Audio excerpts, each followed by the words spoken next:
This classic episode of the Electric Playground is brought to you by P&P Games, your source for everything video games.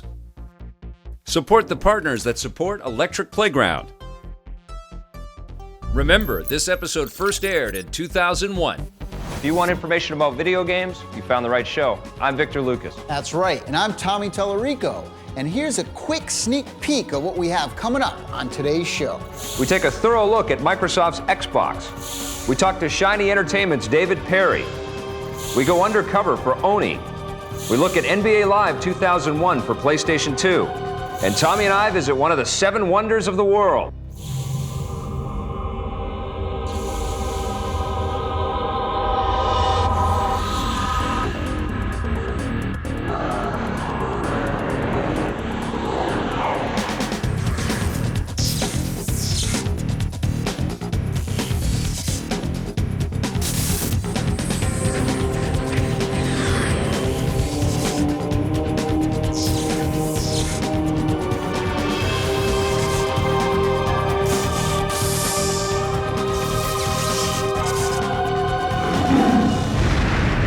Ladies and gentlemen, the challenge is on.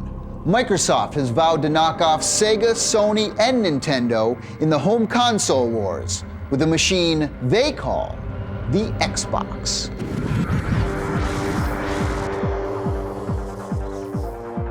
We're with Ed Fries, who's the Vice President of Games Publishing here at Microsoft, and we're here to talk about the brand new Xbox. Can you tell us a little bit about the new technologies that are part of this machine? Yeah, I mean, really, when we went to build Xbox was to make the machine that, from a developer's point of view, it has very standard parts. It has an Intel processor that they're very familiar with. It runs the DirectX API, which is the most universal game programming API that people know. It has a hard disk for the first time ever in a console. And what that lets you do is lets you have much more memory than the actual amount of memory that you have. So even though we have the most RAM, 64 meg, in any game console, with the 8 gigabyte hard disk on top of that, it means you can do things you could never do before. So for example, the games that you'll see on the Xbox, they don't have loading screens. You just move smoothly from one area to the next. When we get into the online space, you really have to have a hard disk to have an interesting, compelling online experience. The Xbox is the only console with a built-in hard disk and a built-in broadband Ethernet adapter for the online gaming future that we all know is coming. Hard drive lets you get downloadable content, episodic games, new cards, new tracks, new characters, updates in the season for football games. Plus inside, in-game, it lets you stream things from the DVD so you can have really good announcement in a football game, right?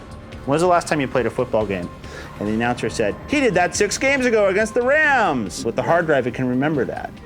The Xbox operates a lot more like a film or a television, like special effects box, than it does like a game console. It uses the same kind of rendering techniques, the same kind of pixel shaders and vertex shaders, stuff that artists use to make Jurassic Park. We've got 3 processors in there. There's the CPU, the graphics chip, and the audio processor, and they're all totally independent. Right. So while the graphics processor is drawing, the audio processor can play as much sound as you want. That ends the eternal battle between sound designers and programmers. I think what we're seeing is a little bit of sort of more entertainment becoming to be associated with Xbox. I think people are beginning to see that with a console like Xbox, where the graphic clarity and quality is so high, I mean, something close to, film or television, you have the ability to take the game beyond simply, the challenge factor that's usually in a game of you beating an opponent or a foe or the particular game. If the character gets injured or dies, that you're involved sort of to the level you are when you watch a movie and you become associated with that character. And so what that's going to do is enable us to bring in more people into that video game experience. It's no longer a toy, it's now this great sort of interactive gaming experience. It was really fun when we first started working on Halo for Xbox, because we were coming from this PC world where there's always this great hardware available for you, but there's also this old, stale hardware that probably 80% of the people still have and you still have to support, right? And on the Xbox, everybody has the same controller, everybody has the same box, and it's really, really good stuff. So it was really fun to take all the ideas we had before and to be able to upgrade them all to this same really high level of quality. Can you tell us a little of the games that you guys just previewed at GameStop? On the sports side, we showed Amped, which is our Tony Hawk on wide open real mountains. Halo, which is an awesome futuristic science fiction first-person shooter. On the football side, we have the most detailed football game ever made. We had Lorne Lanning up there yesterday, the creative genius behind the Oddworld series. We showed a game called Azuric.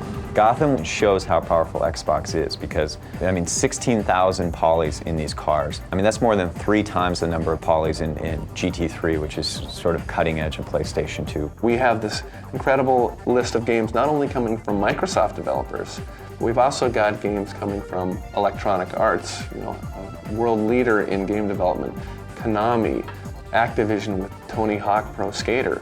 A whole list of games that are, some of them new, and some of them well established, but are really being brought to life and brought to a whole new level when they're delivered on Xbox. Well, thank you very much, Ed. Thank you. It's great to talk to you. Good luck with Xbox. We can't wait to play these games. Oh, well, it's not much longer.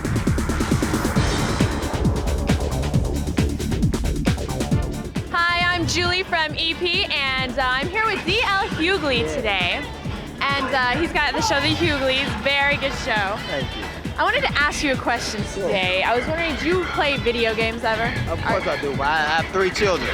So what actually happened is that PlayStation 2, there was back order. My wife happened to be in Fry's, and they had a whole shipment come in, and she stood out there for 3 hours getting the thing. But I can't play as good as my kids because Daddy works. So you have a PlayStation 2. That is good. So what games do you have? Final Fantasy, but I'm lousy at the game. And every time I start losing, I just unplug it. So you can't beat Daddy. Or we have a rolling blackout all of a sudden just in my house. What other games do you have? I used to like this game called Virtual Cops. And you get the cops shooting out the bad guys. And usually where I grew up, it was the other way around. So I like to be on the other side. Coming up later in the show, we visit with Shiny Entertainment's David Perry. Oh, hi, hello. Is this Chris Bennett with a C? Hi, it's Lee from PNP Games. Just letting you know that the 6th season of the Electric Playground Classic has started. Play forever! Hello? Oh, hey, I'm busy spreading the word, but I would like to take this opportunity to formally welcome you to the 6th season of the Electric Playground Classic. Celebrate video game history with us every Saturday morning. This season will take us through the reveal of the Xbox and provide glimpses of games like Halo for the very first time, the Game Boy Advance, a live-action Spider-Man movie, all of Tommy and Vic's reviews, and don't miss the coverage of E3 2001 in this season's finale. Shop PNPGamesOnline.com to support us while we support the Electric Playground Classic. Now, you'd be so kind as to cross yourself off in the phone book. Play forever. Hi, is this Chris Bennett with a K? Hi, it's Lee from PNP Games.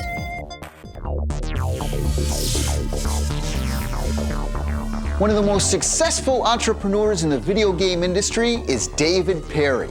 Now, he's programmed and designed such games as The Terminator, Disney's Aladdin, and Earthworm Jim. He also runs and owns his own company in Laguna Beach, California, called Shiny Entertainment.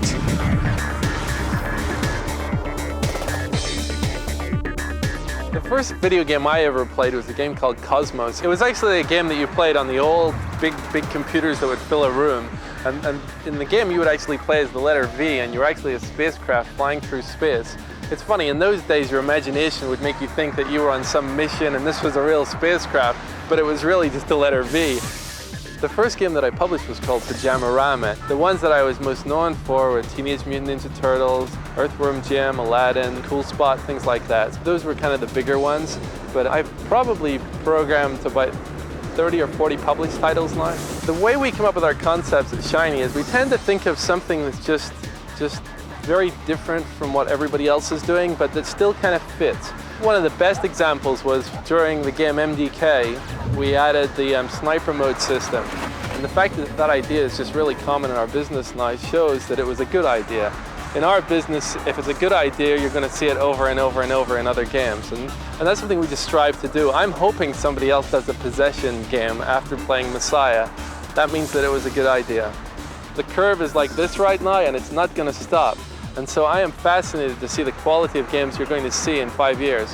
One of the most important things that we have to do is to try to make games look less like video games and more like entertainment that will draw in my father or my mother or my sister and all these people that don't play games and wouldn't even think about it. If we can get a fat enough pipe coming into your house that we can broadcast real video to you, we'll be able to have a $20 million flight simulator actually sitting somewhere that you're connected to and seeing the video control from. That is something that I think will make games leap in quality. I think the advice that I have for designers today is really you have to get started. Go buy Quig, get the level editors out and start making some levels yourself. When you get stuck, there's thousands of people on the internet that can help you. And there's also lots and lots of books available. When I first started, a book was the most valuable thing. You know, I would sit and go through just little documents that I could get my hands on. Now you can find books on every single subject that you're interested in. So you just got to get started. You know, everyone loves NBA Live from EA Sports. Wait till you see all the work that went into NBA Live 2001 for the PlayStation 2.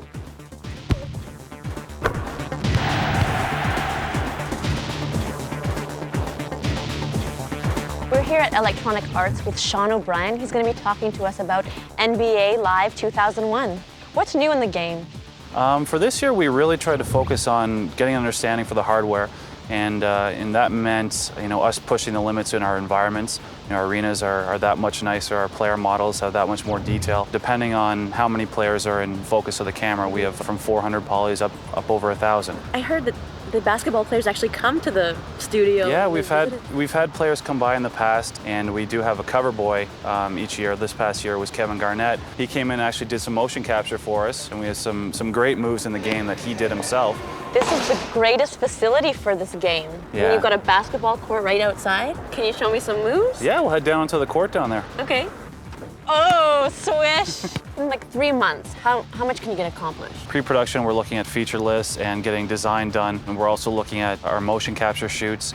We're looking at booking recording sessions for speech. At the end of the project, basically, we spent 3 months fixing bugs and tuning the game so it plays the way we want it to play. Tell us about some of the exclusive new moves that we haven't seen before. We have numerous animations that we've added to this year's product because of what the PS2 can do. And we have a lot of signature moves that we've done with different players. For instance, a guy like Steve Francis is able to do a pretty cool crossover dribble that a guy like Big Country just couldn't do.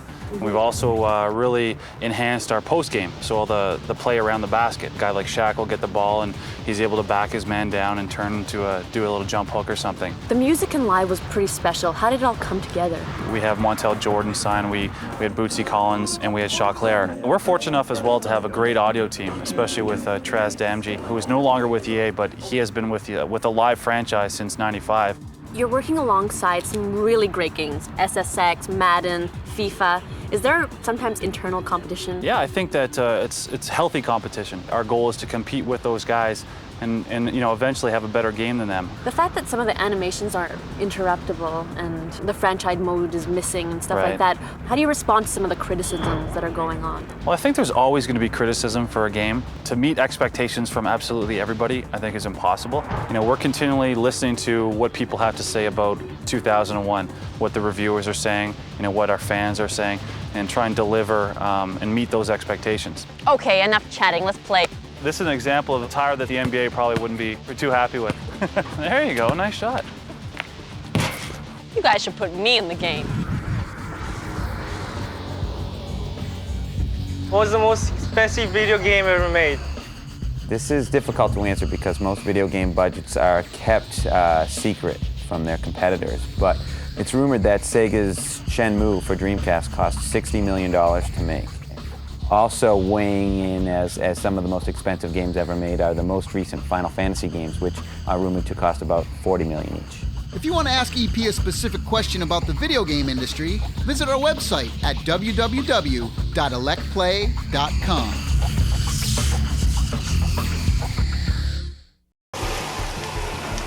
Hey, what's your favorite racing video game of all time? Far out! Shop epgamesonline.com and watch EP Classic every Saturday morning. I almost forgot. Play forever!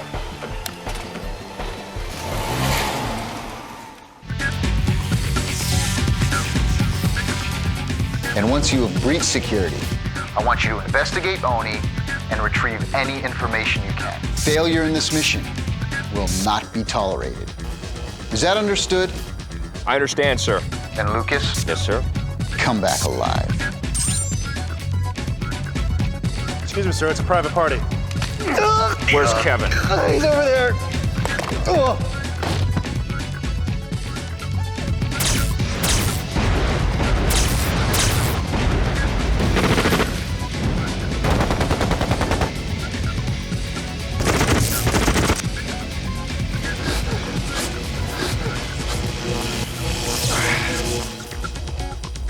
Relax.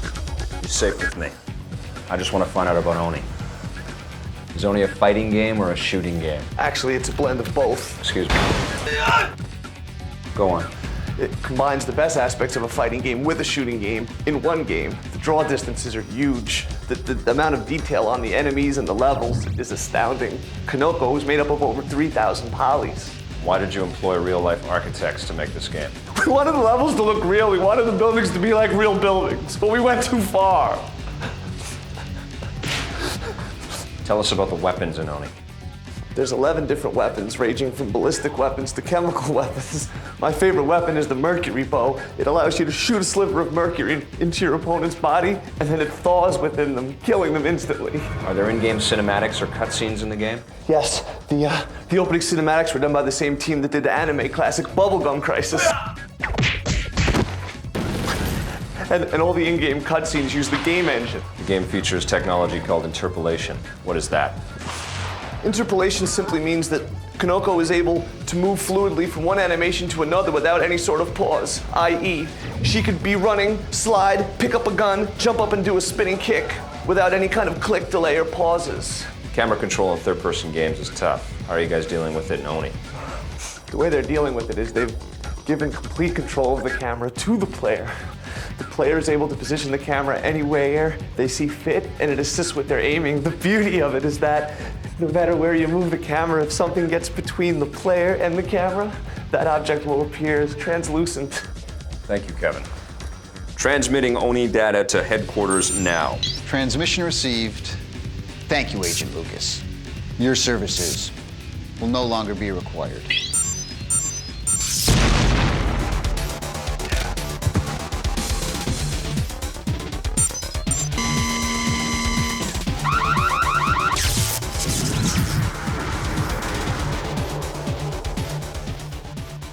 Hey guys, Sparky from Santa Barbara wants a Starfighter tip. Enter Mini-Me as a passcode and you'll reap the benefits of invincibility that only a Jedi can dream of.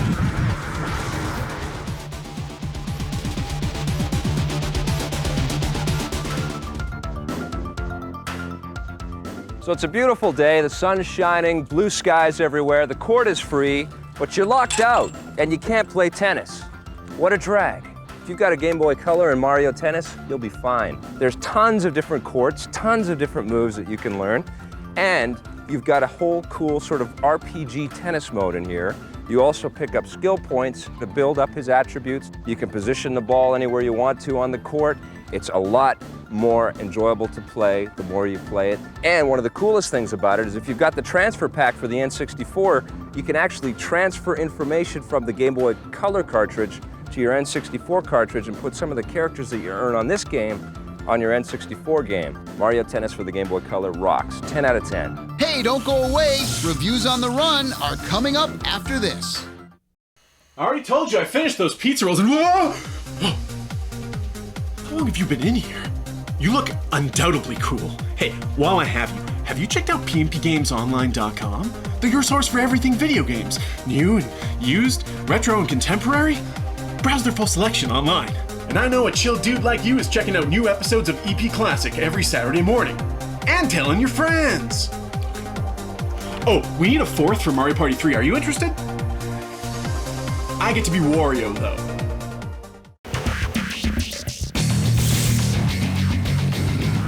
Reviews on the Run is brought to you by Walmart. What do you think of Star Wars Episode 1, Battle for Naboo for Nintendo 64? Oh, it's a great game. I mean, I was really impressed with the music and sound in this thing. I mean, this is an N64 cartridge. You know, they're doing MIDI music still, and they did a really great job of bringing that.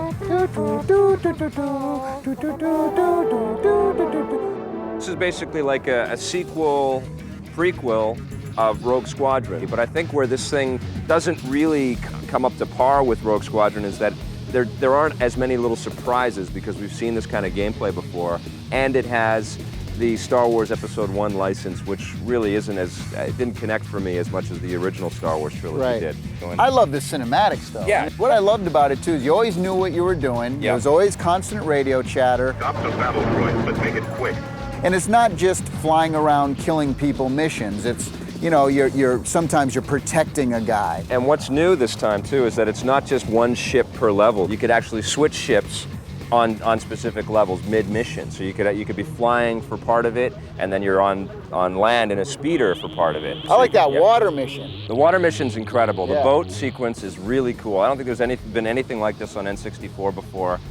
I enjoyed Battle for Naboo quite a bit. I'm going to give it an 8.5 out of 10. All right then, I give it a 9. 9? All right. So what'd you think of Championship Surfer for the Dreamcast? Okay, let me just say about Championship Surfer for the Dreamcast. This has got to be one of the worst games on the Sega Dreamcast. The graphics in this game are absolutely awful. You take, like, the graphics in Wave Race on the N64 were way better than this game. And this is supposed to be a next generation game, but forget the crap graphics for a second, and let's talk about the amazingly horrible music.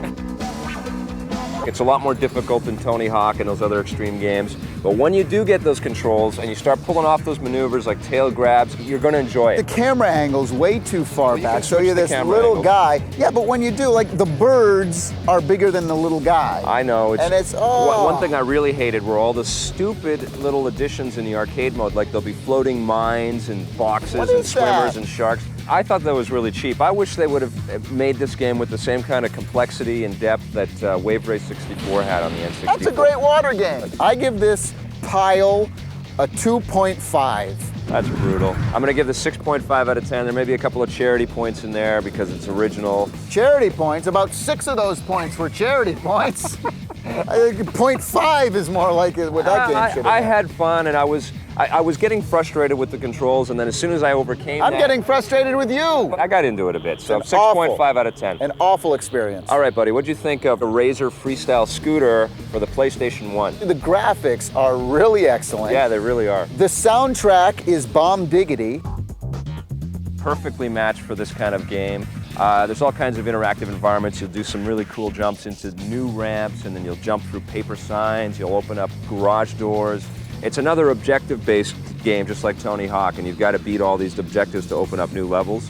And then there's also cool things like you can earn new characters by rescuing them from all these different stunt courses and stuff. Very cool game. There is some multiplayer to it.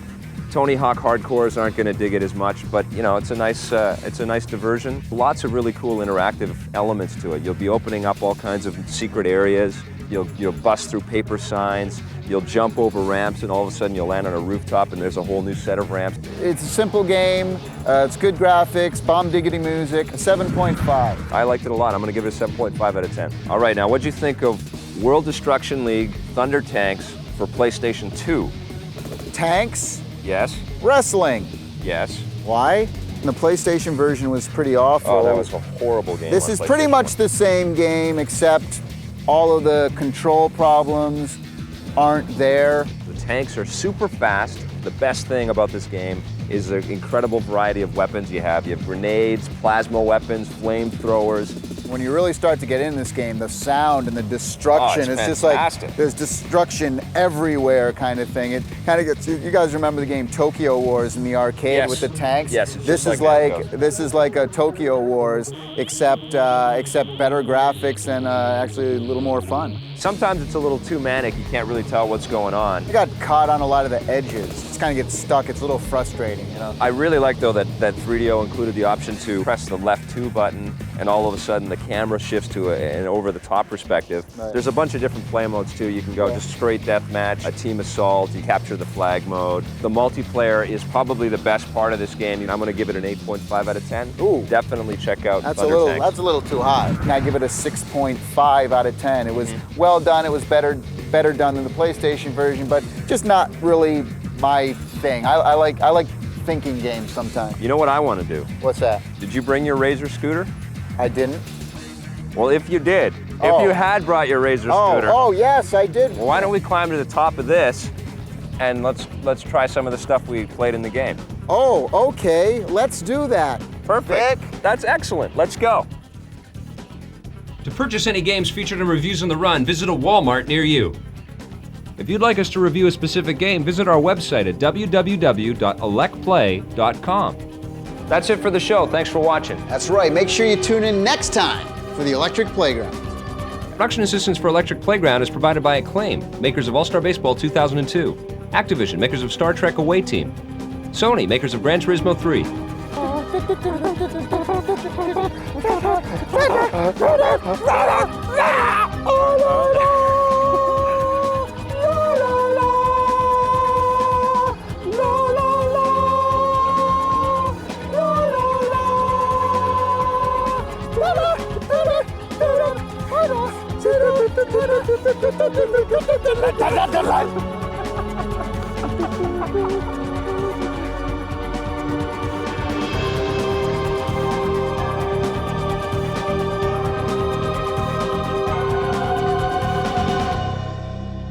Give me that!